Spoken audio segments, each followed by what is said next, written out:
আমি যদি ইলেকশনে হারি, আমার ইলেকশনে হারার একটা বড় কারণটা আমি জানি, যেটা না করলে আমার হারার সম্ভাবনা কম। যদি হারি তাহলে ওই কারণে হারবো, সেটা হলো আমি আমার আদর্শ থেকে সরতেছি না।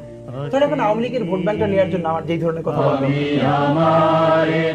মানে ওইটা বললে আমার তো নিজের আমার কিছু রিপোর্ট করে, বরং আমি ওই আওয়ামী লীগের জন্য চেয়ে থাকি যে মানুষটা বলবে আমি আওয়ামী লীগ এবং ওসমান হাদি যে সেটাই, কিন্তু আমি আওয়ামী লীগ হয়েও তারে ভোট দিব এই জন্য যে ও ক্ষমতা আসলেও কোনোদিন জুলুম করবে না আমার উপরে। কারণ আমরা আমার শত্রুর সাথে জুলুম চাই না, আমরা ইনসাফ চাই, ইনসাফের রাজনীতি করেন, ইনসাফের রাজনীতি করতে চাই।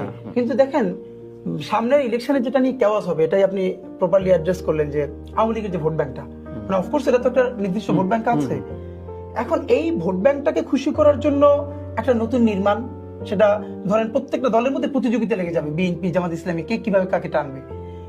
আর এর সাথে যেটা ঘটবে আপনি খেয়াল করেন, ইন্ডিয়া বারবার বলছে যে তারা নির্বাচিত সরকারের সাথে সম্পর্ক করতে চায়। ইন্ডিয়া হয়তো ধরেই নিয়েছে যে নির্বাচিত সরকার বলতে বিএনপি হয়তো ক্ষমতায় আসবে।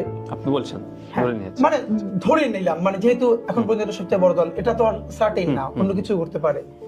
কিন্তু যেটা এখানে ব্যাপার আমি আপনাকে বলি, বাংলাদেশের আওয়ামী লীগের বাইরে আর কোন দল ভিশনারি পলিটিক্স করে না, করে নাই।